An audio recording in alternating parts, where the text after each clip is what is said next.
sudden quantum rise of the middle class has taken place during his regime, 1998. 98 to 2004, that Pooja Mehra's book gives a detailed analysis of how the new middle class came into existence, first in 1991 under Dr. Manmohan Singh's liberalization policies. Then, after 5 years, came 13-day government of Vajpayee, and then 1998 onwards, Vajpayee government. They expanded the liberalization with sanction of the parliament, discussion with the MPs, and that liberalization, bringing in foreign capital, everything, and all aspects of liberalization. I remember distinctly, I was so critical of Vajpayee or even BJP. I was so critical of Sharad Pawar also. But never Sharad Pawar held that against me. Never Vajpayee held that against me. In fact, both were extremely friendly and had very fond relationship with me, including Sharad Pawar. I was very critical of Sharad Pawar twice. Once when he broke the party and formed his NCP, and once before that. But Sharad Pawar never held that against us. First phase of Vajpayee rule, 1998. We could not have imagined that entire Silicon Valley will be completely dominated by Indians. That happened after Y2K. Y2K 1999 created a new atmosphere, and the entire generation which was born thanks to Nehru's IITs and later on during Rajiv Gandhi's time of computer revolution, that people started going to America for jobs on H-1B visas or for studying. That happened particularly in the 90s, after Rajiv Gandhi's first phase and Vajpayee's second phase. Vajpayee's second phase because it happened in 1999, because 31st December 1999, everything was supposed to close. Airlines might close, etc., etc. Now, how many top-level American companies CEOs are Indian? In fact, you may recall that when Clinton had his dinner in his White House, there were a few Indians. So they greeted him. He just asked, "You are from where?" And they said, "From India." "Oh, so you must be in Silicon Valley, or you must be a computer engineer." So even Clinton used to think that anybody who is working at a senior level or middle level in computer world or cyber world, it is from India. Now that actually pushed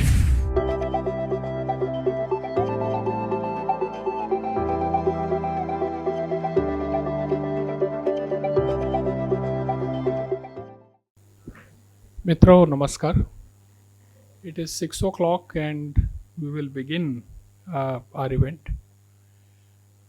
Before beginning, may I request everyone to please rise and pay our respects to Shri Vajpayee, his legacy and his memory.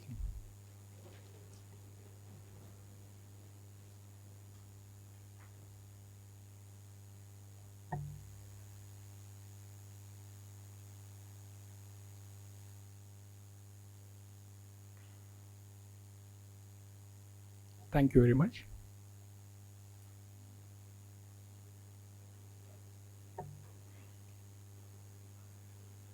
I am Abhay Vaidya, Director, Pune International Center. I would like to request our chief guest, Shri Kumar Ketkar, eminent journalist and former member Rajya Sabha, to please come on the dais. May I request Dr. Mashelkar also, the chair for today's event, to please come on the dais.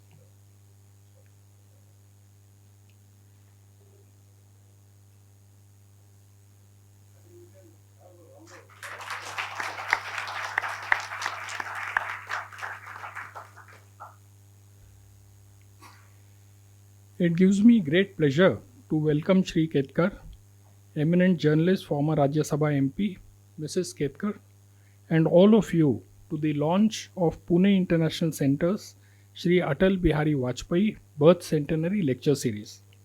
Thank you, sir, for your presence here today. I also wish to welcome the chair for today's event, Dr. Raghunath Mashelkar, and our Vice President, Dr. Vijay Kelkar. Like Mr. Ketkar, Dr. Mashelkar, who is a Fellow of the Royal Society and a former National Research Professor, and Dr. Kelkar, who led the 13th Finance Commission, have personal memories and anecdotes of Shri Vajpayee, which I am sure they will share when they speak in this series. Friends, we are living in truly dramatic times. Exactly 2 days ago, on Monday, during our planning group meeting for PIC's Asia Economic Dialogue, Dr. Mashelkar, you said that a lot has happened between two meetings. Former US President Donald Trump was shot, the Hezbollah chief was killed in Lebanon, the Hamas political leader was killed in Iran, and global markets took a hit. And on Monday afternoon itself, we got the news that the Bangladesh Prime Minister Sheikh Hasina Wajid had resigned and fled across the border to India. All of this amidst the landslide tragedy in Wayanad. These events don't have a bearing on our subject today, except to say that the political events are centered around the political leaders and their personalities. And our focus today is on one of the tallest leaders in Indian politics. This is the birth centenary year of Shri Atal Bihari Vajpayee, shall we say India's most loved Prime Minister, who was born on 25th December 1924 in Gwalior. A member of parliament for more than 5 decades, Shri Vajpayee was a co-founder of the Bharatiya Jansangh and the Bharatiya Janata Party. It was only in his twilight years that he saw the BJP rise to power. In his early years, he travelled by second class, took bath at railway stations, and slept in public parks. As we know, Mr. Vajpayee was not only a poet but also a powerful orator who touched our hearts. In the words of his biographer, he was not only a Hindutva loyalist but also a liberal centrist, a coalition builder, a ruthless political tactician, a benevolent father figure, and someone who did not hide his unconventional personal life. No discussion on Mr. Vajpayee can be complete without a reference to his controversial inaction after the tragic 2002 communal riots in Gujarat, which he regretted deeply. In fact, he attributed his defeat in the 2004 elections for not taking action in this episode. This birth centenary lecture series is a tribute by PIC members to the memories and legacy of Shri Vajpayee and will cover his approach to politics, diplomacy, economic reforms, science and technology, and his love for arts and culture.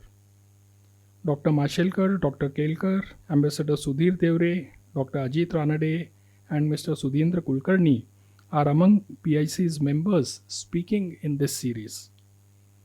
Our chief guest today, Shri Kumar Ketkar, Padma Shri, is a member of PIC since inception, and we are honored, sir, that this series is being launched with your lecture.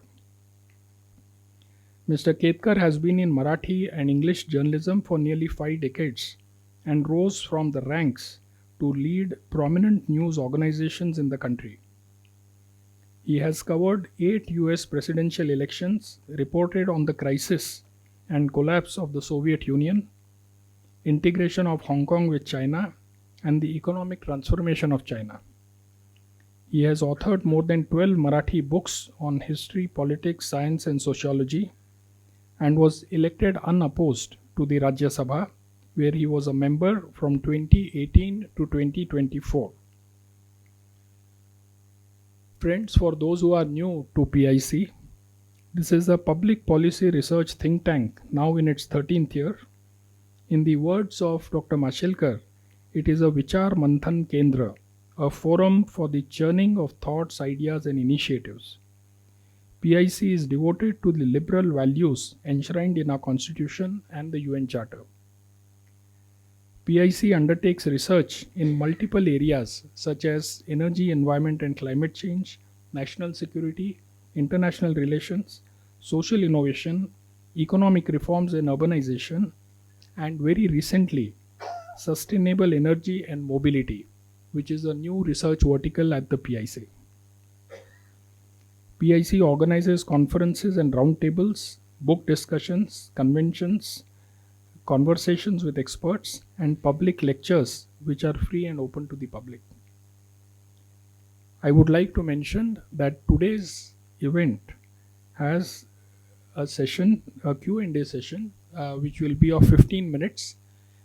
If there will be more questions outside our time limit, so we'll take those questions offline. We will now be showing a short video clip capturing the life and times of Shri Vajpayee, followed by the opening remarks by Dr. Mashelkar. May we have the film, please? Shri Atal Bihari Vajpayee, a man of the masses, firm in his political convictions. Shri Vajpayee was born in the family of a humble school teacher. His rise in public life is a tribute to both his political acumen and Indian democracy. His first brush with nationalist politics was in his student days when he joined the Quit India movement of 1942. A student of political science and law, it was in college that he developed a keen interest in foreign affairs. Atalji graduated from Victoria College of Gwalior. Later, he obtained a master's degree in political science. He had many literary, artistic and scientific achievements to his name. Many of his books were published, among which 4 Decades in Parliament 1957 to 95, New Dimensions of India's Foreign Policy, etc. are prominent.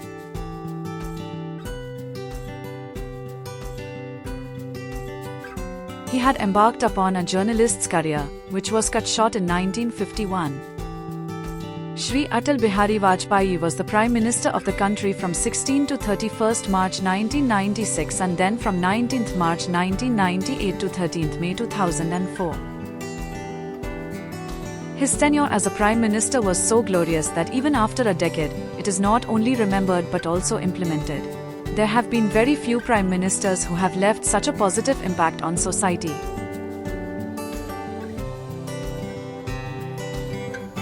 Shri Vajpayee ji was awarded Padma Vibhushan in 1992. In 2015, he was decorated with the title of India's highest civilian honour, Bharat Ratna.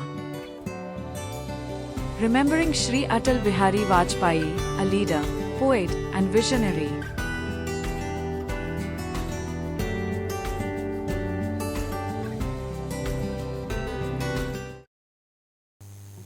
Thank you, Mr. Vaidya, for your remarks. May I please invite Dr. Mashelkar and Mr. Ketkar to the dais, and I request Dr. Mashelkar to give his welcome remarks. Respected Shri Kumar Ketkar Sahib, our most beloved Vice President Dr. Vijay Ketkar, distinguished members of the family of Pune International Center, ladies and gentlemen. Let me extend a very warm welcome to you all, the Shri Atal Bihari Vajpayee Birth Centenary Lecture Series. We are doing its inauguration at the hands of Shri Kumar Ketkar Sahib. First, I must tell you about the birth of this idea. All ideas in Pune International Center get born with a call to me somewhere around the midnight when Dr. Vijay Ketkar calls me. And it starts innocently, Ramesh, I was just thinking. So I know that there is a new idea. This is how this idea was also born. Actually, all great initiative that you talked about. So thank you, Vijay, for thinking of this great series to pay our great tributes to a great icon, one and only Shri Atal Bihari Vajpayee ji. I want to welcome Kumar Ketkar Sahib. Thank you very much for accepting our invitation. It's a great honor for us. Ketkar Sahib will be formally introduced after my remarks, but I want to say a few words. He has been a personal inspiration for me. I have been a personal beneficiary. Indeed, a great follower, a great admirer of him for a long, long time. He has been introduced as eminent journalist and former MP Rajya Sabha, but I think there is an addition. He has been a great author also. तुमचं ज्वालामुखीच्या तोंडावर मी वाचलंय. कथा स्वातंत्र्याची वाचली आहे, विश्वमित्राची जाग वाचली आहे, बदलते विश्व वाचले आहे, त्रिकाळ वेद वाचले आहे. Deep insights, thinking, incredible. I invite you to read those, basically. I was trying to say what words I should use to describe him. And then I found Girish Kuber writing about you. And I thought I can't better them. So rather than translating into English, I thought I will read out what he has written. He says, मराठीपणाचे सर्व बंध आणि गंड झुगारून सध्याच्या काळात राष्ट्रीय प्रभावळीत स्थान निर्माण करू शकणाऱ्या महाराष्ट्रातील काही मोजक्या महानुभावात कुमार केतकर यांचं नाव आधारित आहे. मनाचा अमर्याद मोकळेपणा, विरोधी मतांचा आदर, जगण्याच्या अनेक अंगांना स्पर्श करणारी बुद्धी आणि इंग्रजी व मराठी या दोन्ही भाषातील सहज शैली ही त्यांची खास वैशिष्ट्य. I think all of you will sort of agree that this is true. And what he has written, actually, I have experienced. His intellect, his insights, his openness of mind, objectivity. In fact, both of us are a part of a group which meets on Thursday evening for the last 3 years. It's a bit of a think tank. We communicate with each other. We have the good of the nation at heart. And I'll tell you that when in doubt, we turn to Ketkar Sahib. And the kind of insights he's able to give are absolutely incredible. The enlightenment that he brings to the table. I invite you to read something else. I told you about his books. I was looking at YouTube and your farewell speech as a Rajya Sabha member, 8 February 2024, marked by sort of words. We should read that.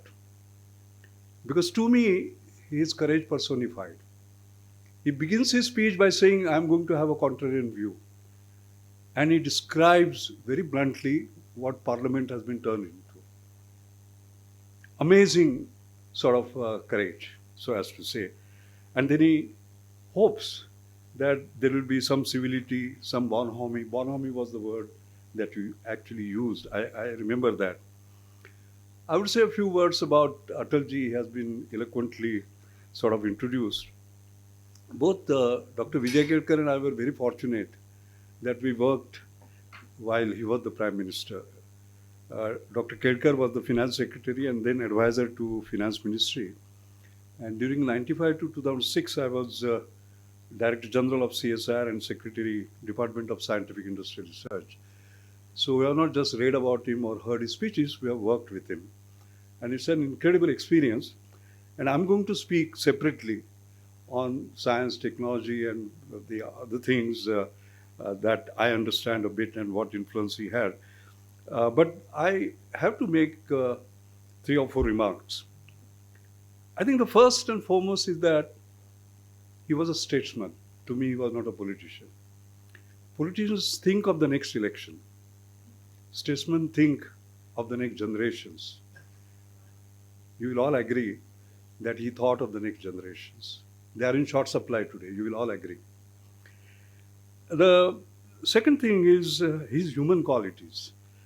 I'm sure Ketkar Sahib will refer to his personal attributes like being a poet, his sense of humor, but the humility, the tolerance, the inclusivity, the empathy, which is much, much needed in political leaders today. He was endowed with all this. And of course, economic reforms, and Vijay, you are part of it.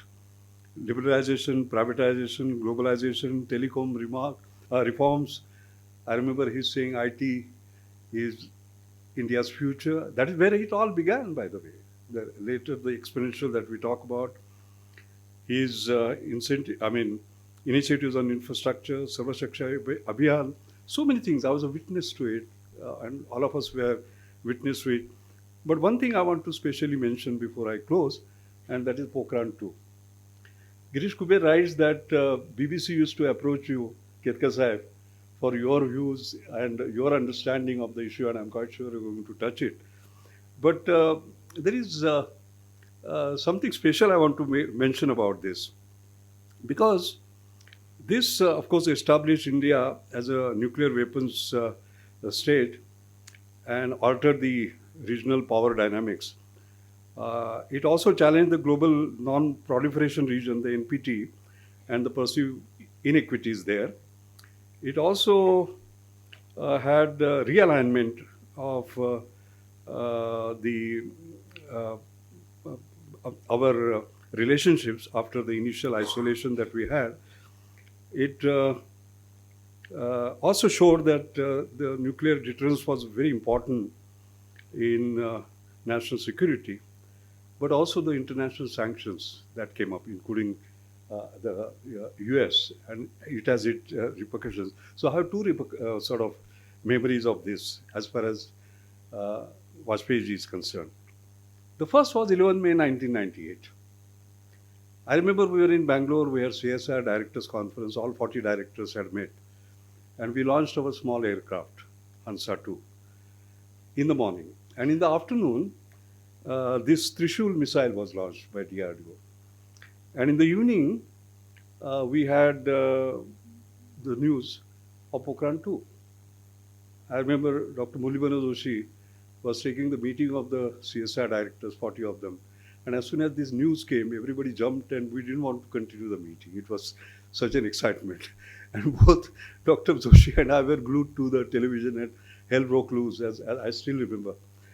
Ketkar Sahib, the interesting thing was after that, we had in National Physical Laboratory, the Bhatnagar Award ceremony, you know. And I remember Atalji was here on this side, Dr. Mulya Joshi, on this side I was sitting. And then I simply mentioned that these three events had taken place and how 22nd February is celebrated as Science Day because of C.V. Raman's discovery on that day. Why can't 11 May be not Technology Day because we showed our prowess? He didn't respond at all. He didn't say anything. Then he went, Vijay read out his speech, kept the speech down, and I declare 11 May 1998 as Technology Day. That is the birth of 11 May. The interesting thing was that there is a particular process on declaring a national day. He didn't believe in that because he thought from here. I think that's the important sort of point about it. There's a lot that I can talk about him in terms of his memories. And one of them is that Indian Science Congress year 2000, Pune, 86. I was the president. I remember Atalji at that time gave us the slogan, Jai Jawan, Jai Kisan. He gave Jai Vigyan. And I remember he said, we'll raise our investments in science and technology, which were just 0.7% at that time of GDP, to 2%. And Vijay, actually, if you look at that period, I was just before coming home, I was looking at it and plotting. It was a hockey stick, the way the investment actually rose, you know. Of course, after that, we have said Jai Anusandhan, but during last 10 years, 0.7% has gone to 0.64%. I wish we sort of remember ourselves what is actually promised. There's so much else to say, but I'll not dwell on it more. I think the series will unfold and so on and so forth. And we could not have anybody better than Kumar Ketkar Sahib to do us the honor. Thank you very much.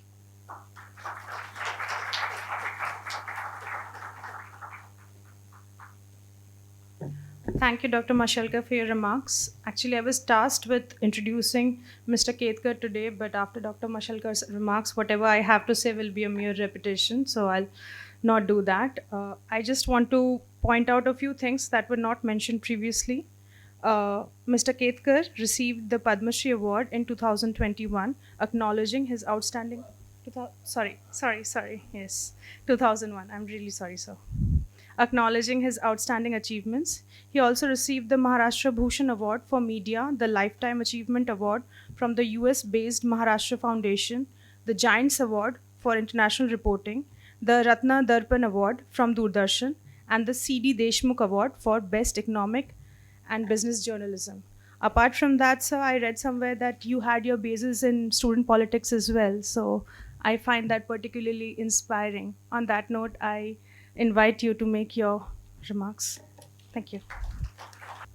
Well, it's actually very embarrassing to speak in front of such an august audience, and particularly with Dr. Mashelkar sitting in chair and Dr. Vijay Ketkar in audience organizing it. There are so many distinguished people here, apart from Sajid Nanade, Satish Ahekar. So many are there, and therefore it is extremely embarrassing for me to speak. That is one embarrassment. The second embarrassment is the kind of flattering remarks that were made about me by Dr. Mashelkar, whom actually, as a journalist, I had reported when he was in CSIR. So for me, he was a subject. And similarly, Dr. Vijay Ketkar was also my quote unquote subject. I interviewed him when he was Commerce Secretary under Pranab Mukherjee's ministry in Delhi, sometime in 1970s. And therefore, my association with both of them is for so many years. Dr. Vijay Ketkar also, during Economic Political Weekly articles of his, I used to interact. And then we had so many common friends. Then he was chief guest when Sharda, my wife's book, was launched in Mumbai, along with P. Chidambaram. So Chidambaram and Vijay Ketkar were together when she was the actually guest. So apart from these references, the reference to 2001 I immediately made, and that was not part of my speech, but that was during Vajpayee's time that I got the Padma Shri Award. And in fact, for three phone calls I received immediately, actually before Padma Shri. Initially was P.C. Alexander, who was the governor here. Then second was Home Minister then, L.K. Advani. And third was Vajpayee to congratulate me before 25th January. And that was to congratulate in advance. And why it was particularly necessary to mention 2001? Because I was very critical of the BJP government during that time, in the entire 1988 to 2004. And yet in 2001, so many people thought that since I am so critical, they must have thought of buying my support. But of course, Vajpayee ji knew that I cannot be bought. And later on several occasions, I had opportunity to meet all these people, including Advani and Vajpayee and everybody. Now coming to present, says there is no specified topic for the lecture. I will just sort of bring about some references which are relevant and not generally mentioned. For instance, I just heard when you were presenting on Vajpayee that he was a graduate in political science, but he was less qualified than current Prime Minister, because current Prime Minister is qualified, educated in entire political science, and Vajpayee was just simple political science.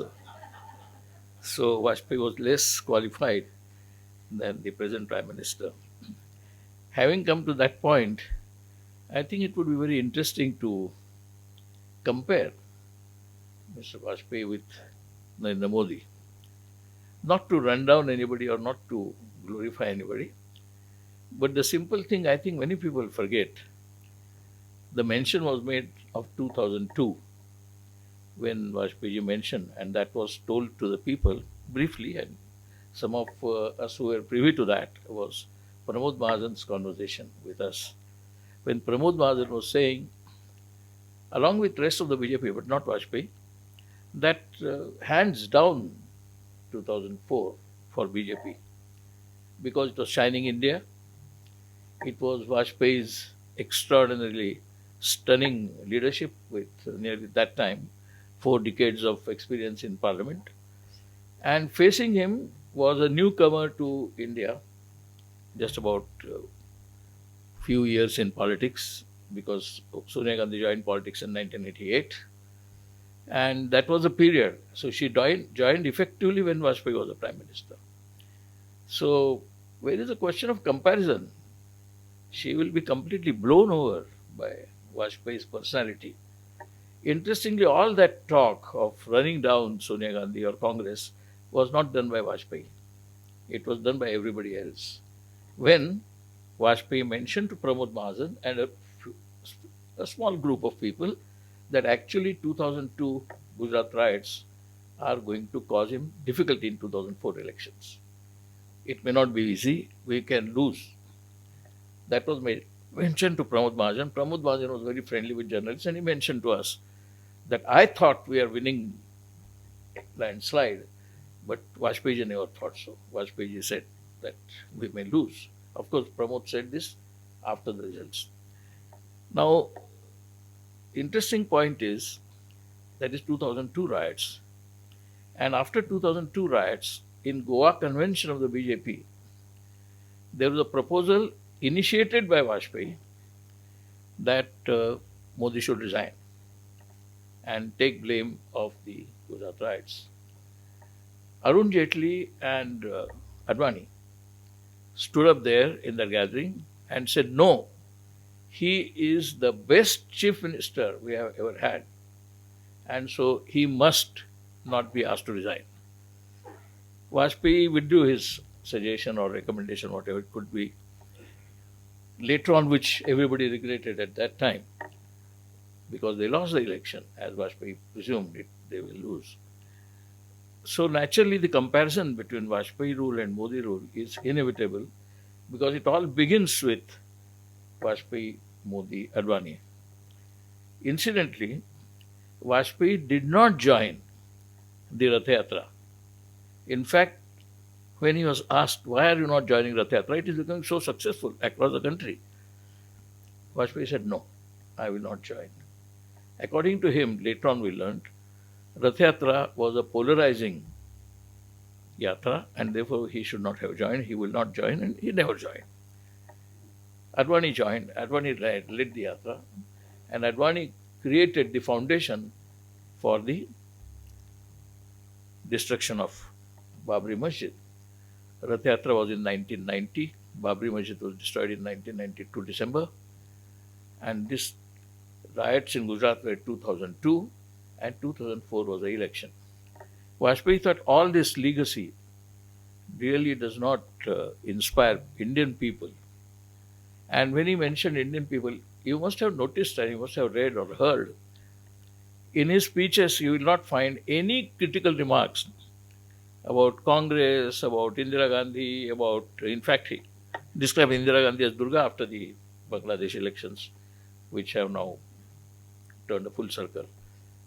So, I remember in 1979, when I was Economic Times reporter, he was a foreign minister. He was foreign minister chosen as 1977. And in 1979, China-Vietnam war took place. And in that war, there was a crisis of what should be India's foreign policy. So naturally, journalists asked Vajpayee, now that China-Vietnam have created a crisis for us, what is your stand on India's foreign policy? He said, what is question of my stand? Pandit Nehru has given a perfect structure of the Indian foreign policy, and I don't think it is necessary to change that. So my foreign policy is the same that Pandit Nehru defined for India. Now that coming from, he was a foreign minister, coming from a Vajpayee ji, a BJP leader, a foreign minister of the Janata Party, praising Nehruji so much was quite a surprise to majority of the journalists, and of course that made headlines all over that Vajpayee praises Nehru.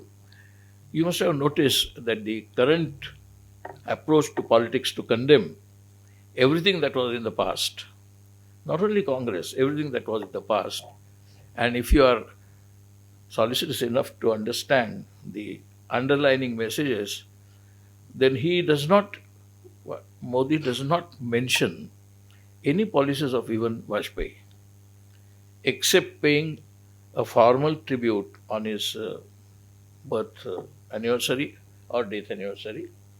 In fact, when Vajpayee died, I was in Parliament. And many of you remember that his death coincided with 15th August. And therefore, there were rumors in Delhi that the announcement of his death was postponed to facilitate 15th August celebrations. Be that as it may, the question is, my association with Vajpayee as a journalist began, as I said, in 1979 when he was foreign minister, and ended when I was in Rajya Sabha and he passed away. So, and there were so many occasions in which we were together. Dilip Pargaonkar, Latika is here, Dilip Pargaonkar and me accompanied Vajpayee for 11-day tour to US and to France. And at that time in the same plane we used to be there, Vajpayee and journalists both. And he would be like a very friend in that plane. There is a hall, they create a hall, small hall in the plane, and Vajpayee used to sit there. In fact, he would hardly sit. And he would not mind journalists taking a drink. And he would not mind journalists asking him to take a drink. And that would be a kind of truly bonhomie in the plane with Vajpayee. And with me were two other journalists prominent, Rajdeep Sardesai and Dilip Pargaonkar. That was in 1998. And we went to New York first. While coming, we went to Paris. And we never thought, we were never awed, we were never sort of shaken by the fact that we are with the Prime Minister. What to speak, what not to speak. And never that happened. He was there with us. He was there as if he was also another journalist. And he indeed was a journalist before. And so he would be very friendly with all the journalists, unlike today. Today's Prime Minister does not take a press party at all, anywhere, anytime. So ever since 2014, no journalist has travelled with Modi. They have travelled separately. So that kind of relationship, friendly relationship, did not exist or does not exist now, which existed at that time during Vajpayee's time. And that was not credit to journalists, that was credit to him. He made us so at ease. So that being my relationship, direct, indirect, via press, with Vajpayee, I thought when I was asked to give this lecture, inaugural lecture, I felt terribly awkward because I don't think I am competent in that respect to inaugurate Vajpayee's centenary lectures. But Vajpayee was a different man in every respect. I'll also give you a very interesting experience of mine. Vajpayee wrote after 1945 August, Hiroshima Nagasaki bombing. He wrote a poem and he condemned how science, which is supposed to help mankind, is actually creating destruction. And a bomb is a human destruction. It can cause end of human civilization. That was his view immediately after Hiroshima Nagasaki. And he wrote a poem. It is a long poem condemning the making of a bomb. And therefore he said actually the world should be free from such nuclear weapons and all that. He was always supporter of nuclear disarmament, despite the fact that in 1998, and he gave a speech, if you remember, in that he said, we are making a bomb, but we are going to promote nuclear disarmament by possessing a bomb. So, be that as it may, so that poem, and I was, as I told you, was critical of during my Maharashtra Times editor's days of BJP. So what I did was, I got that poem, which was critical of bomb, and in which he had said nobody should make a bomb. That poem I published on the front page of Maharashtra Times, and said Atal Bihari Vajpayee's views on bomb. And my God, that time the mobile phones were not there, trolling system had not emerged. But I was hugely trolled in print. Why do I said, I'm not saying anything, I'm just republishing what he wrote. Why are you condemning me? No, but this is not the time, this is time to celebrate. And then a lot of RSS guys came to protest against me in Maharashtra Times. They demonstrated, they burnt Maharashtra Times copies and all that. I said, but why are you burning Vajpayee's poem? Because you are burning that. So anyway, that was just a side kind of a anecdote. So the point is, when we talk about today's politics, Vajpayee and Modi actually cannot be compared in terms of policies or in terms of approach to media, terms of approach to his own party. No, I don't think I will be revealing any secret when I tell you that the Rajya Sabha MPs, BJP MPs, I mean, we were such a huge minority and they were such a large majority in Rajya Sabha. In fact, in Lok Sabha also. As you said, Lok Sabha had only 44 MPs in 2014 and 52 MPs in 2019. In Rajya Sabha, our figure was something like 37.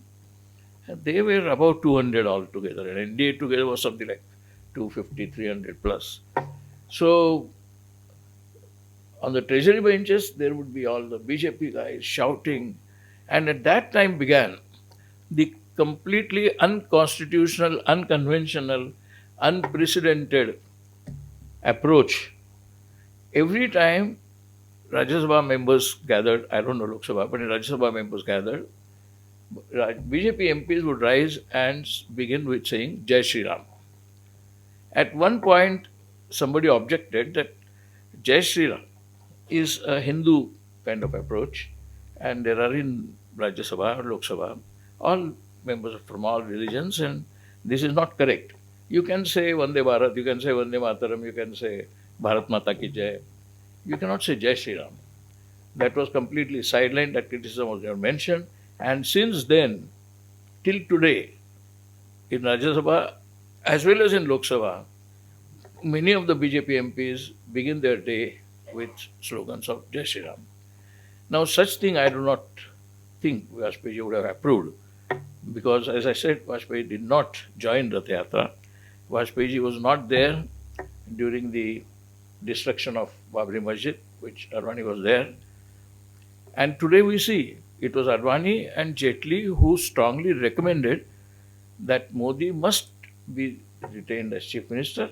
And in fact, they initially, in the first phase, before Vajpayee's name was dropped, were recommending Modi's name, but not for Prime Ministership. I don't know how many of you recall a Goa convention of the BJP. In Goa convention of the BJP, the idea was to propose Modi's name for Prime Ministership, candidature for Prime Ministership. And that time Advani was a real claimant because of seniority and everything. In fact, the whole Babri destruction took place because of Advani's leadership in Rath Yatra.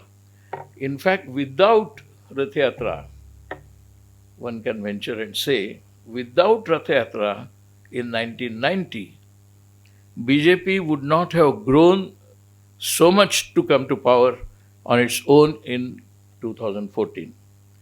Entire BJP, as Karan Thapar once mentioned when he interviewed Advani, that you are the architect of the new BJP. Karan Thapar says, I do not approve of this new BJP, just as I did not approve of the old BJP. But the fact is, today's BJP, you are the architect and you are nowhere. Don't you feel a little embarrassed by this? Advani did not answer, he just kept quiet. Just kept quiet. So Karan went to the next question. Now, same Advani who campaigned for Modi in 2002 in Goa Convention is so hugely completely distanced from the political process, from the party, that his name is not mentioned. You just believe me because I am saying it by experience. His name is not mentioned even by BJP MPs in Rajya Sabha on any occasion. Vajpayee and Advani are not present even in conversation. Now Central Hall doesn't exist at all. Some of you may know the legacy of Central Hall. Central Hall was actually the parallel parliament. Central Hall is a parallel parliament. Every senior journalist, most of the senior bureaucrats and MPs of all, including the ex-MPs, used to come to Central Hall in the old Parliament building. That was a club. That was a gathering place. And now Central Hall has been removed, completely removed. In the new Parliament building, there is rain coming from top, but no Central Hall. So rain can enter, but not Parliament MPs. no central hall. And because there is no central hall, there is no interaction among the MPs on from the ruling party or the opposition party. There is no, and many a time in the old central hall, now I can say it is old because it doesn't exist anymore. BJP MPs would come to the opposition MPs and say, अरे ये सवाल उठाओ ना तुम, हमारा prime minister क्या कर रहा है, आप अच्छी तरह कैंपेन नहीं करते, अपना अपना अपोजिशन करो, ये मोदी का पॉलिसी गलत है, आप उठाओ ये सवाल, आप उठाओ जल्दी, हम कुछ नहीं बोल सकते लेकिन आप उठाओ. That used to be the kind of approach, friendly approach between the two MPs. I think Modi resisted that and therefore Modi stopped central hall completely. Now in the new parliament, there is no central hall, there is no common canteen, library is too far, and there are two different libraries, one for Rajya Sabha, one for centers of Lok Sabha, inside the. Otherwise, main library is still there. Even Gandhi's statue is removed from the outskirts. So everything has changed. And everything has changed, and none of us, not a single MP, Lok Sabha, Rajya Sabha, or even his ministers, were even told how the new parliament building is going to look like. Nobody knew, except those interviews of Bipin Patel, who is the architect. Those were taken by NDTV and some other channels. In that, they gave some pictures, and that's how most of the people knew what the new parliament is like. Nobody knew otherwise. So there was no mention, no kind of reference to what MPs are going to say when they are going to sit there in that parliament building, what is their view of the new building. So this kind of total absence of dialogue, total absence of debate, discussion, dialogue is the hallmark after 2014 till now. And now the third time he has become Prime Minister, but like, the election was like a popcorn interval. Nothing has changed. Not a single minister has fundamentally changed. No departments have changed. No policies have changed. Modi doesn't even recognize that his party has got only 240 seats and not 400 seats. Modi doesn't even recognize. I am sure you recall Modi's public statement, in public speech in the campaign, I think in Jaipur, that Rahul should know that his age will be more, 53, than the number of seats he is going to have in Lok Sabha. So that means Congress will have even less seats than 53. So after making that statement, after campaigning for 400, he comes to 240. Including NDA, he comes only to 291 seats. There is no remorse, there is no mention, as if nothing has happened. Election in between was like a popcorn interval, just continue. Nirmala Sitaraman, Jai Shankar, everybody. Now, interesting thing is, you must have noticed also, that after the results, till today, confidence motion has not been introduced. Generally, the simplest practices, even the children studying politics and civics know that the first thing after Prime Minister is sworn in, the President, or when Chief Minister is sworn in, the Governor, tells him to get confidence motion passed and then proceed further. And that time limit is given, sometimes 15 days, sometimes even 1 month. So, Mr. Modi ji, you first get confidence motion passed. That confidence motion has not yet still come, but he has started acting as Prime Minister. That is not a constitutional convention. It is a regular convention, but not constitutionally mentioned. So he is not elected by the BJP parliamentary party to be the leader of the party and then go to NDA, and then NDA passes resolution accepting BJP resolution, and then comes the motion of confidence. And nothing has happened. He just was elected, and next day he went to Italy, and ironically to Italy.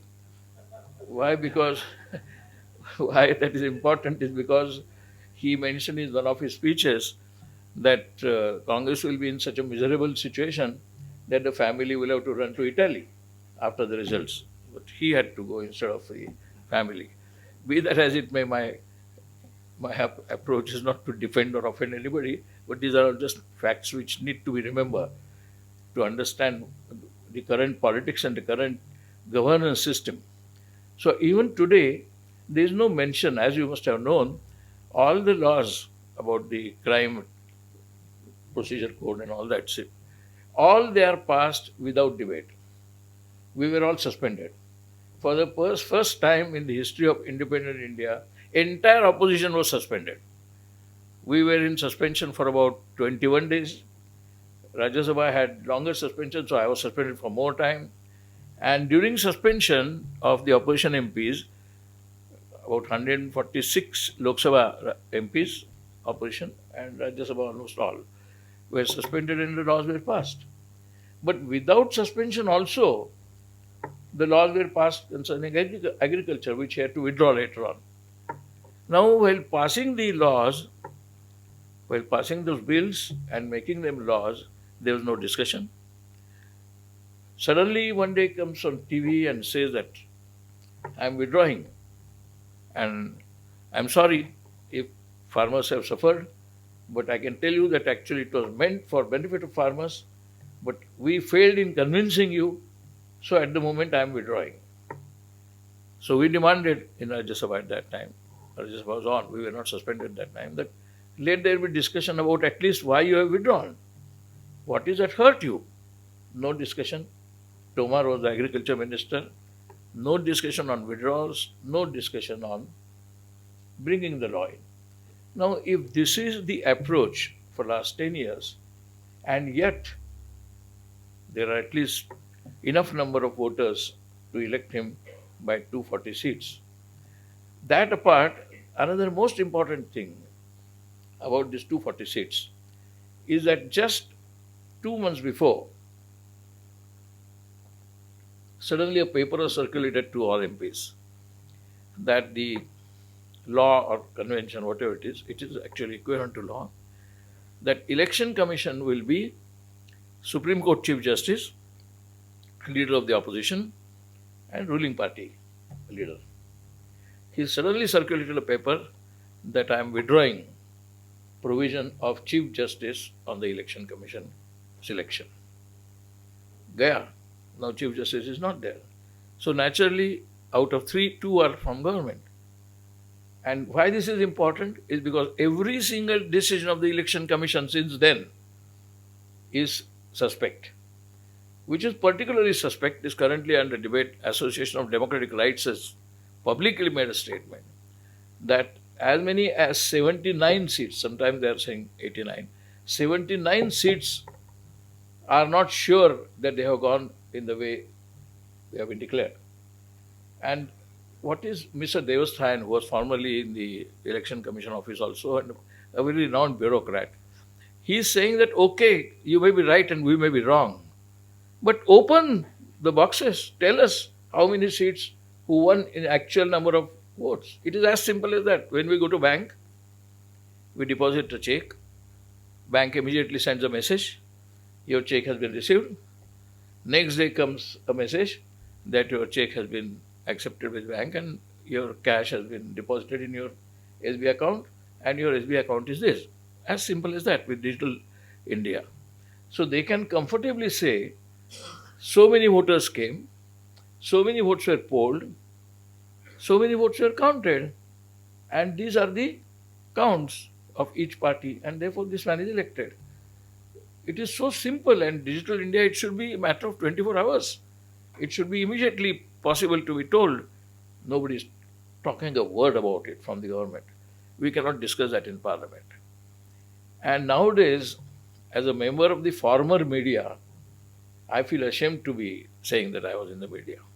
Not one word has been mentioned in the media about BJP party electing Modi as a party leader, about election commission having, people are actually making doubts and questions. You please tell us what actually was the result.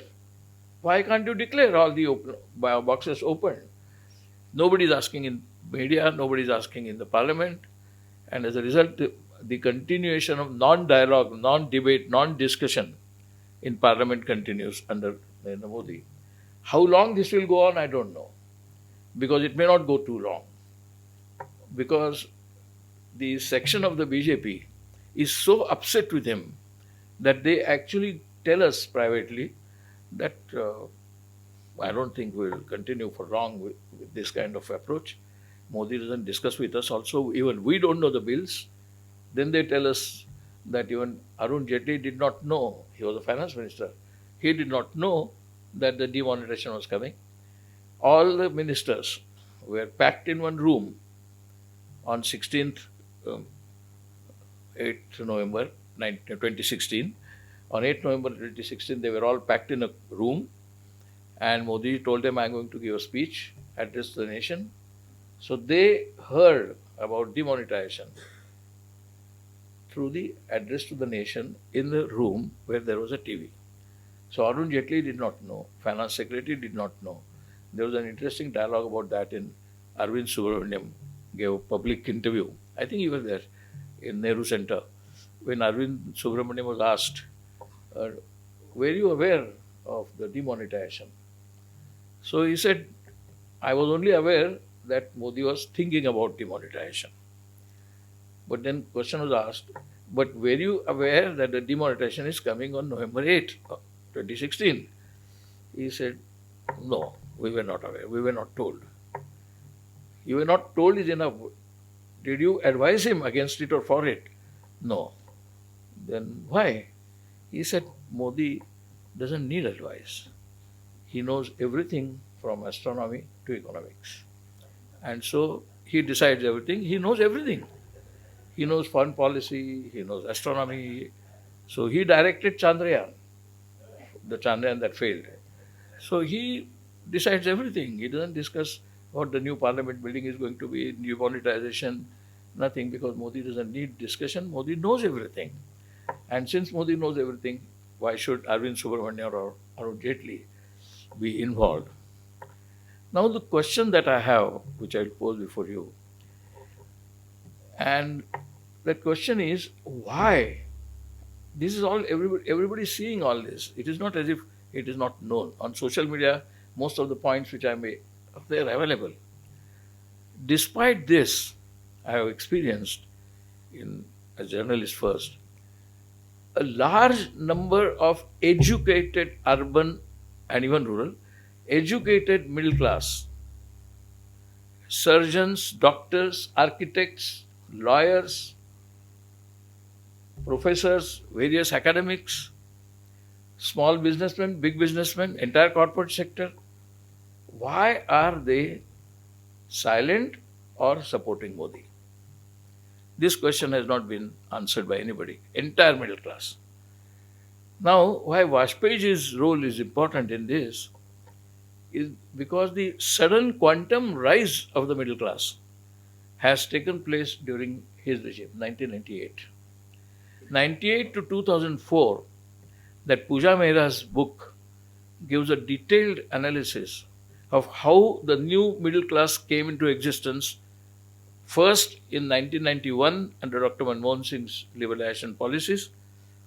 Then, after 5 years came 13-day government of Vajpayee, and then 1998 onwards, Vajpayee government, they expanded the liberalization with sanction of the parliament, discussion with the MPs, and that liberalization, bringing in foreign capital, everything, and all aspects of liberalization. Perhaps all of you must remember that Manmohan Singh was criticized for allowing Coca-Cola to come, 1991. So immediately Manmohan Singh said, what is wrong with Coca-Cola? Coca-Cola represents global trade. They are coming as traders. They are not coming merely as a drink. And he was criticized by the left and even section of the Swadeshi Jagran Manch. So Swadeshi Jagran Manch had earlier started to oppose Coca-Cola, a drink called Thumbs Up that was started by Swadeshi Jagran Manch initiative. And Manmohan Singh opened everything. So initially, when Manmohan Singh opened the economy, the first opposition came from the left as well as the right. If you recall, there was that debate about GATT, General Agreement on Tariff and Trade. And on that agreement, entire opposition were opposed. They blocked, they walked out against Manmohan Singh for signing GATT and all that. But 2 years after, that is 98, 96 was the GATT passed, 98 comes Vajpayee government, and people ask her, you opposed GATT, you opposed liberalization, you opposed foreign capital, you opposed Coca-Cola, and Vajpayee said, no, that was a different period, that was a different aspect. Now we are not bringing it on our own, we are discussing it, presenting before Parliament the new policy, and liberalization is a new policy. We are extending the liberalization. And between 98 and 2004, the new middle class actually came up. Otherwise, all of you remember that even after liberalization in 1991, the car models were only few. Fiat, Ambassador, Standard, that's all, nothing more. Not many car models came. But after 1998, the number of car models available, number of foreign brands available, number of so many foreign things available in market have come after the legacy of 1998, Vajpayee's legacy, which he defended by taking Parliament in confidence between 98 and 2004. Today, that has gone even beyond. We talk about Atmanirbhar, and today the maximum dependence on raw material is on China for pharmaceutical as well as others. And if you must have noticed, the yesterday's or day before yesterday's Times of India as well as Indian Express editorial was, we must invite and encourage foreign direct investment from China. So on the one hand, the campaign is to boycott everything Chinese. On the other hand, open debate, not debate, open argument, open advocacy that we must have foreign direct investment from China. That's why you'll understand why Modi doesn't mention word China. He has not mentioned China at all. Not only for Galwan Valley or Ladakh, he doesn't mention China. He will mention Pakistan. He will not mention China. Now, this is a very strange kind of hypocrisy or double talk that we are passing through. So my question again is, why these academic lawyers, doctors, surgeons, architects, entire new middle class, which did not have even a two-wheeler in 1985, today has 2 cars per family or perhaps even more, and certainly two-wheeler even in the low middle class. Why that class, which is a beneficiary of liberalization that began with Dr. Manmohan Singh, and Pooja Mehra's book gives a detailed account of how Manmohan Singh operated the system of liberalization. Now, why this class continues to support Narendra Modi's completely unacceptable policies, liberalization and free economy on hand, and total polarization and communalization of politics on the other. These two are merged. Economic liberalization and communalism. These are going hand in hand. And I don't know whether middle class is supporting the liberalization or middle class is supporting communalization. But at present, unfortunately, both are together and this middle class continues to support that. But those people who advocated Swadeshi Jagran Manch and similar things in the RSS are quite upset now. And a large number of RSS leadership, now on 31st August there is going to be a quote-unquote Politburo meeting of the RSS in Kerala, where they are going to discuss what should we do about the leadership. When Mohan Bhagwat recently said that initially some people wanted to be Prime Minister, then they wanted to be Superman, then they want to become God, and then they declare that they are not biological. So if this is the approach known and seen by everybody in the media, though media is not free at all, I can tell you. I remember distinctly Ravish Kumar telling me, in fact Ravish Kumar announced on television once about a few years ago, that I don't know whether this is my last program. He said on the TV, I don't know whether this is my last program because all kinds of things can happen. At that time there was talk going on about NDTV being sold to, Adani's name was not there, NDTV likely to be sold. That happened 3 years or 4 years later when Ravish Kumar had to go because NDTV itself was sold. But NDTV was sold, but so many anchors, Barkha Dutt, Nidhi Razan, Srinivas Jain, Sanket Upadhyay, how many leading journalists, Rajiv just survived by threat, otherwise Rajiv would have gone. Rajiv was also threatened. So many people are directly threatened from the PMO in the media that either your channel will be closed or you ask somebody else to resign. And that's how NDTV is operating today. So many channels are operating. Nobody utters a word. Nobody uttered a word about agricultural laws, why they were withdrawn, why they were brought about. Nobody utters a word about Bilkis Bano case. No media has confronted these issues which are so fundamental to human rights. Ubaid is in jail for the last 4 years and not a word from media. So many media persons have been arrested. From Kerala, somebody comes to protest in Delhi and is arrested under PMLA Act. And Stan Swami demanded straw for drinking water because he was 84-year-old. And that straw was denied and no media commented. Now why? What is the role of media then? I have been in the media. Anand Agache is here, who is in the media. Actually, Abhay was also part of the media. But so many of us are in the media. We have never experienced this kind of approach by the media towards the issues and by the media from the threats of the government or powers that be. I remember distinctly I was so critical of Vajpayee or even BJP. I was so critical of Sharad Pawar also. But never Sharad Pawar held that against me. Never Vajpayee held that against me. In fact, both were extremely friendly and had a very fond relationship with me, including Sharad Pawar. I was very critical of Sharad Pawar twice. Once when he broke the party and formed his NCP, and once before that. But Sharad Pawar never held that against us. Now, this is not the situation. The moment you write anything against the government or even against a particular minister, it's a sedition charge. Now, therefore, I wonder what has changed. So, one thing that has changed, which all of us know, is technology. Now, this middle class is so tied up with technology. For instance, even in first phase of Vajpayee rule, 1998, we could not have imagined that entire Silicon Valley will be completely dominated by Indians. That happened after Y2K. Y2K 1999 created a new atmosphere, and the entire generation which was born thanks to Nehru's IITs and later on during Rajiv Gandhi's time of computer revolution, that people started going to America for jobs on H-1B visas or for studying. That happened particularly in the 90s after Rajiv Gandhi's first phase and Vajpayee's second phase. Vajpayee's second phase because it happened in 1999, because 31st December 1999 everything was supposed to close. Airlines might close, etc., etc. Now, how many top-level American companies are CEOs are Indian?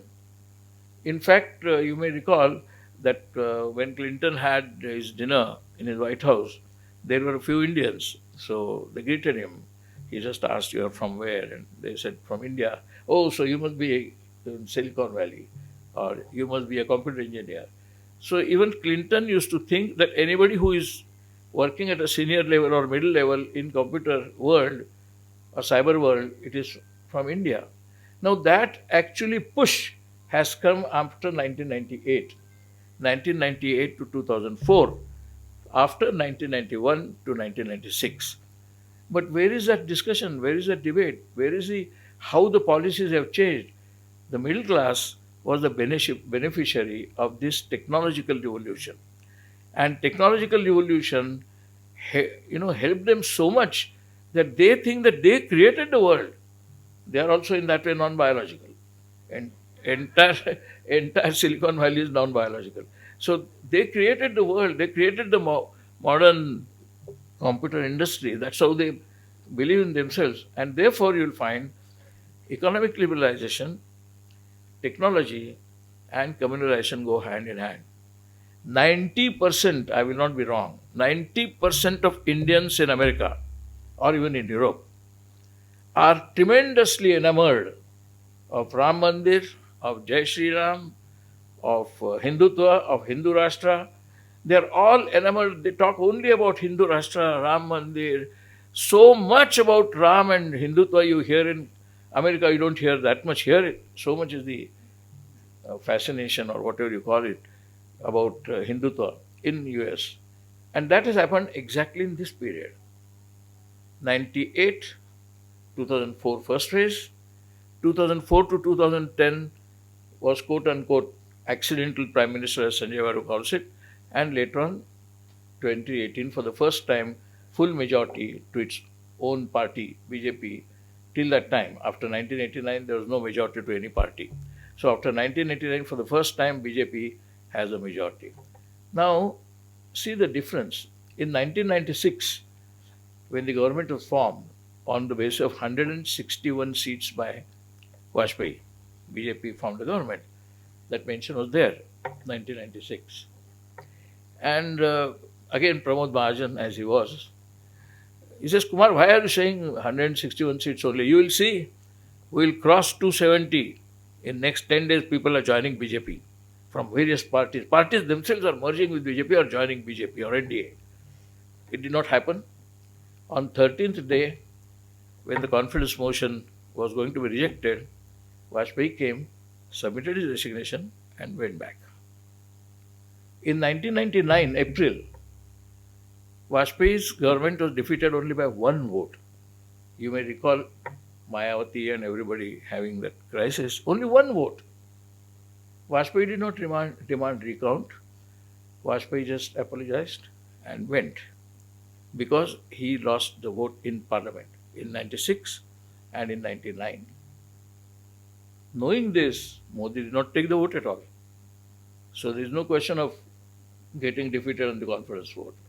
So this is all being known to everybody. Everything is known and everything is read, and why nobody talks about it? In fact, the middle class today shuns conversation. The moment you must be experiencing that, and you go to marriages or functions or festivals, your friends, your relatives, all my relatives, they will not talk about politics. Or if they talk, they'll talk about how glorified leadership is there of Narendra Modi. You cannot question that, because if you question, even if you mention 3 alphabets called J and U, you are seditious. So J and U is not to be mentioned, freedom of press is not to be mentioned, nothing which will hurt. I will just give you a simple example because that concerns Pune. The day that accident happened here, that Porsche car, just one day before that, in Rajkot there was a fire in the gaming zone and 41 people had died. Immediately after that, the Gujarat government banned all the gaming zones across Gujarat. 41 people died. That discussion disappeared. The only discussion on the media, lead story, second lead story, third lead story was about that boy, his father, his mother, and Sassoon hospital doctors. What happened to those 41 guys who died there? Or another thing you may recall, just 1 year before that, one bridge in Ahmedabad collapsed, which was actually launched on the TV by Modi himself. In fact, Modi had recommended that contractor for that bridge. The bridge was opened by Gujarat Chief Minister just 1 week or something like that before, and it collapsed and killed about 150 people on that bridge in Ahmedabad. No discussion.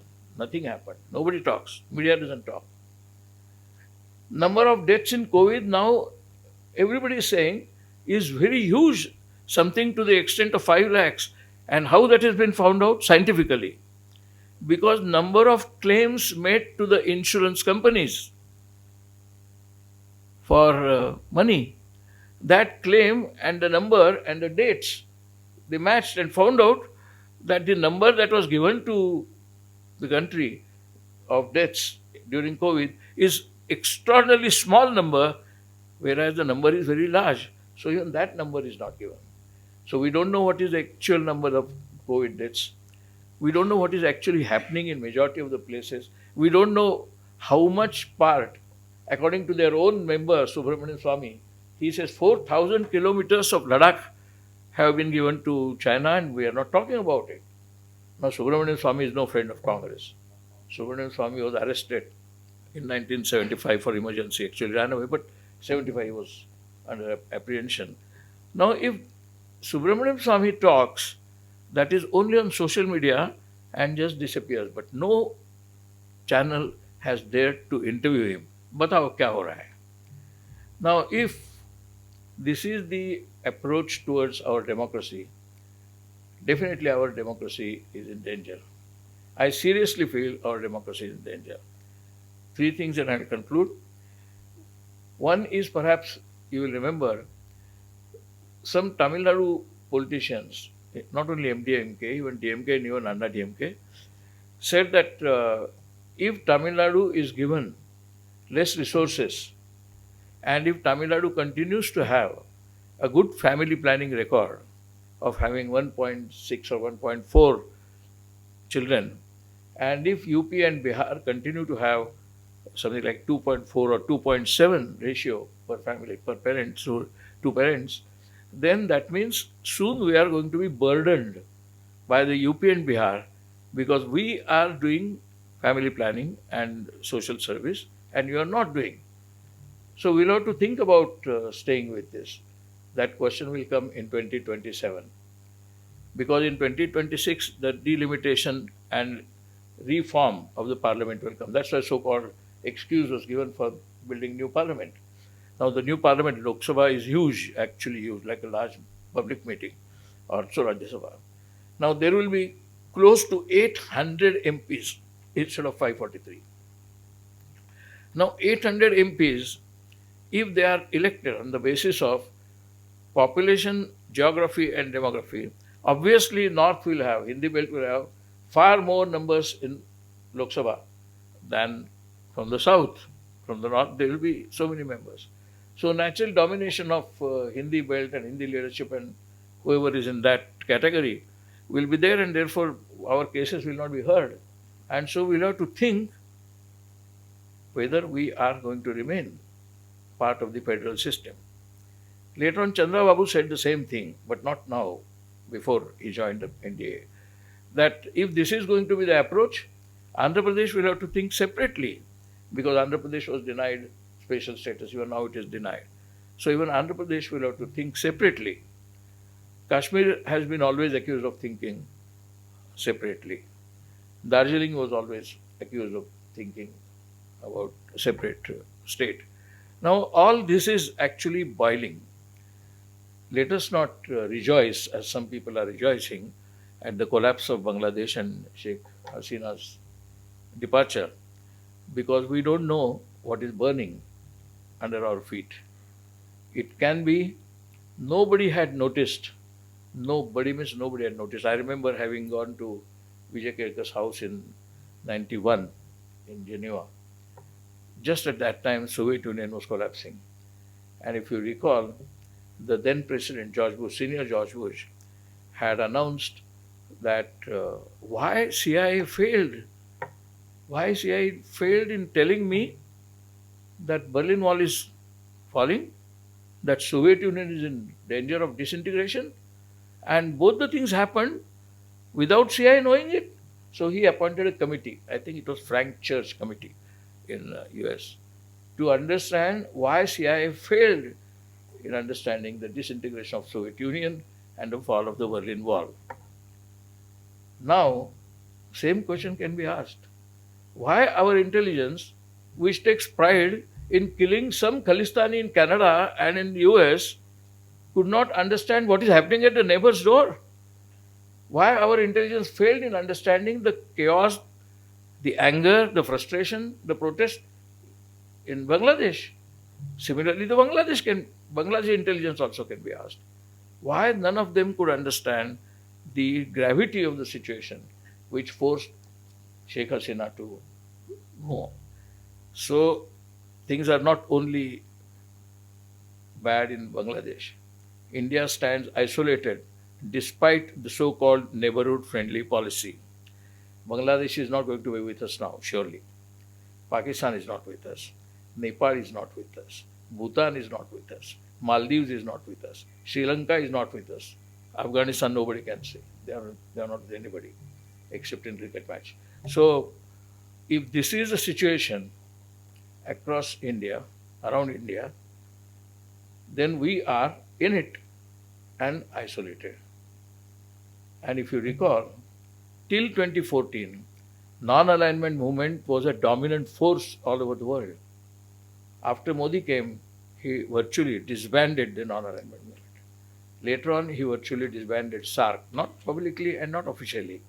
But there is nothing like non-alignment movement now. There is nothing like SARC meetings. And I know SARC meeting personally directly because I am member of the committee, media committee of the SARC and the SAFMA. I was also vice president of the Mumbai-Karachi Forum. SARC has disappeared. Non-alignment movement doesn't exist. And we stand isolated inside. And we think we are solving the problems of Ukraine and Russia. I think time has come for us to think and not be governed by only shopping mall hedonism. Today, the shopping mall hedonism and the new models of cars and new models of motorbikes and everything new models and 300 rupees popcorn is what dominates the middle class. They are enjoying, let them enjoy. I have nothing against enjoyment, but let them know that when they are enjoying, somewhere else things are burning.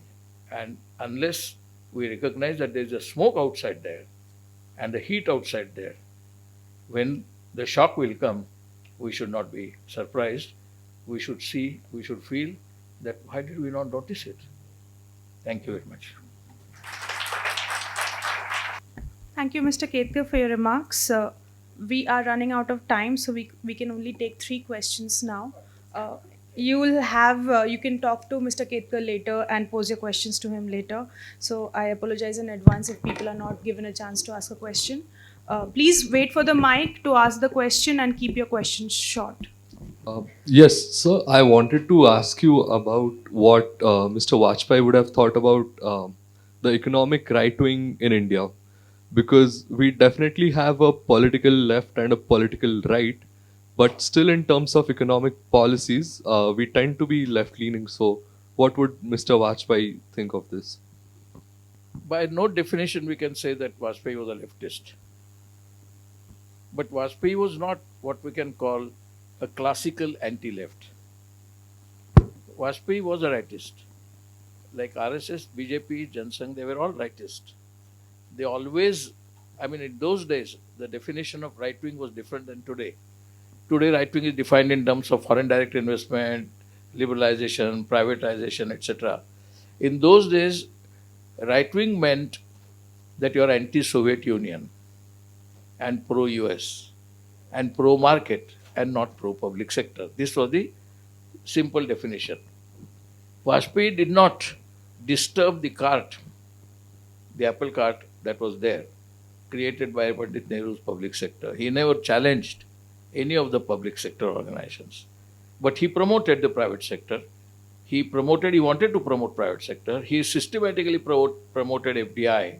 So he was right-wing, but he was not a kind of right-wing which would hurt the interests of the Indian capital generated during 47 to his time.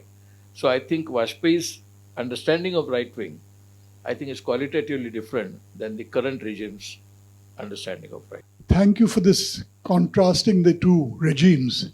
But the question that is in my mind, and maybe in everyone else's mind, is how long can this last? You mentioned the example of Bangladesh, where the arrogance of power finally collapsed. And all of us hope that there's some thin ray of hope somewhere. You look for a letter written by Mr. Gadkari criticizing, or you think that the RSS is going to react. What is your overall assessment? How long can the situation rise? Rather than all the institutions have been suborned, people keep on going to the Supreme Court. They don't get the justice that is required. So I know it's not a very fair question, but if you could address it, please. Nobody can predict how long it will last. But to say that it is actually stable itself is wrong. We are not stable. We are completely unstable on a roller coaster, and we think, when will it last? So as long as the roller coaster ride is there, it will continue. But my hunch is that in 2029, the situation is going to be totally different for three reasons, not my wish. My wish can be different. My wish can be we should go back to 2014 and defeat him. That is different. Between Yogi Adityanath, Amit Shah, and Modi, this is a unique kind of triangle in which the 180 degrees doesn't happen. 60, 60, 60, it doesn't happen. They are all desperately trying to grab power. This is what happened in China, this is what happened in Germany, and that is going to happen here. Any autocratic rule generates its own enemies within first and without later. If you recall, it may be incorrect to refer to that. When elections were declared in 1977 by Indira Gandhi, not only George Fernandez, many people mentioned that what is the point in fighting election? Emergency is still there. Indira Gandhi is so powerful. Opposition was in arrest. And there is not likely to be any hope for the opposition. So let us boycott, like they boycotted in Bangladesh. So let us boycott the election. At that point, the impression actually, including of the middle class, was, yes, Indira Gandhi will win. And she was not particularly unpopular. She personally was not particularly unpopular. What changed the situation? Jagjivan Ram, Nandini Satpathy, Adi Bahuguna, they openly came out and said, we don't approve emergency and we don't approve Indira Gandhi. And Congress party vertically got split. And that is how Congress was defeated. Today that situation is approaching. But RSS is different. BJP is different than Congress. In Congress there was always a kind of liberal voice in public. In BJP there never was. But at present the undercurrents in the BJP are that they don't want the kind of rule that Modi is having. Not only Gadkari, many people are quite opposed to it. BJP MPs used to tell us in the chambers, Lok Sabha, Rajya Sabha chambers, that let us not talk here because there are cameras here. Let us talk sometime in the garden. So if I tell them that, okay, come to our house. No, your house. We are not expected to go to any opposition leader's house. We'll meet somewhere. This is the fear factor that is working. And as Gadkari told Modi ji, this is private, Gadkari told Narendra Modi ji that there is a fear factor even among MPs, BJP MPs. So you should change your style and approach. Modi ji told him, Mr. Gadkari, it is the fear, my instrument to come to power and to retain power. So Gadkari is not only showing his hostility outside, he has shown his hostility even inside, and he has made it not public but to private individuals like us. So this is not going to remain too long. I personally would not give beyond 29, and that will be implosion and not explosion. Last question. Sina? So you can ask. Sorry, Sina. I had a very unrelated question since you spoke about the media and how it has been silenced. And I was just speaking to Latika Tai earlier, and I wanted to ask you the same question. Where do people like us really turn for unbiased views on the current situation? It's very difficult, more of confusion, more of influenced opinions. So can you kind of guide as to how can one go about it? Well, the only source, according to even Arun Shourie, I am quoting Arun Shourie because he was always anti-Congress. Arun Shourie says, the only way to get right information now is through social media. And so he has advised all the journalists who are unhappy working in the media that take social media. And you must have noticed without his advice or with his advice. But all of them, Shri Jain, Barkadat, everybody has started, Ravish Kumar, Prasanna Kumar Vajpayee, they were all part of the NDTV. these are all people coming from NDTV and they have started there. That doesn't mean that everything that appears on social media is necessarily reliable or trustable, but at least that option is there. And other than that, there is no instrument. Otherwise, direct public speaking. Please, we are at the end of the questions. I'm really sorry. Yeah, sure, please. I'm really sorry. 1 minute. This is partially a comment and partially a question. That if you have a media which is controlled, whether we know it or not, as the reading public or the viewing public, we may not know, but controlled from behind. If we don't exactly know how controlled the Supreme Court is or the courts are, then don't you think the indifference of the middle class is something that can lead to a possibility to give the government complete control over the country? Indifference of the public. No, I think this middle class will be, when it gets disillusioned, like it got disillusioned in 2008 in US, when the economic crisis came. Till that time, everybody, including Indians in US, were buying houses under subprime system. They thought America is truly a heaven place. And then suddenly in 2008, everything collapsed. It can happen here. Economic collapse can come, and economic collapse, how can a landless labor or a tribal going to be hurt by economic collapse? They have no stake in the system. So the sufferer will be essentially middle class. At that time, middle class will be forced to think that, and that economic collapse I cannot rule out. It can happen. Please pose your questions to Mr. Ketkar after the event. You can ask him the question after the event. I'm really sorry. I invite Dr. Ketkar to deliver the closing remark. First, I would thank Kumar for truly outstanding start to our series of these lectures on remembering Vajpayee.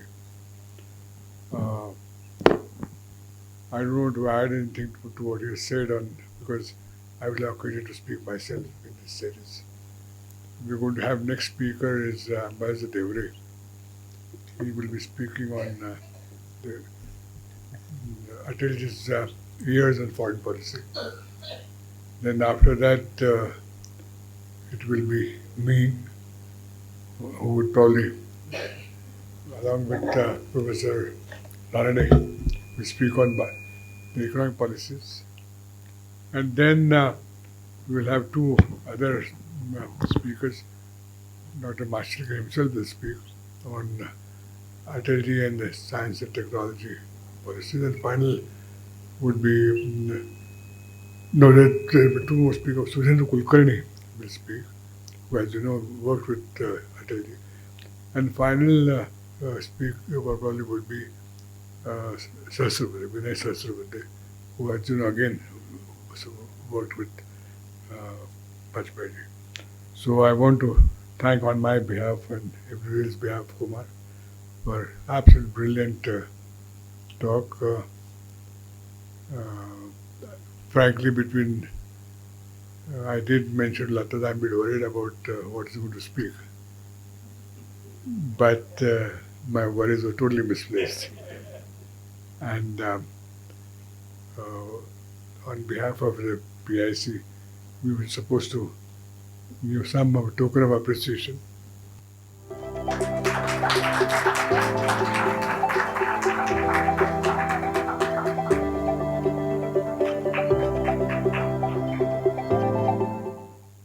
Thank you, Dr. Ketkar. On behalf of Pune International Center, I want to express our deepest appreciation to all of you for joining us this evening for the first session of the Shri Atal Bihari Vajpayee lecture series.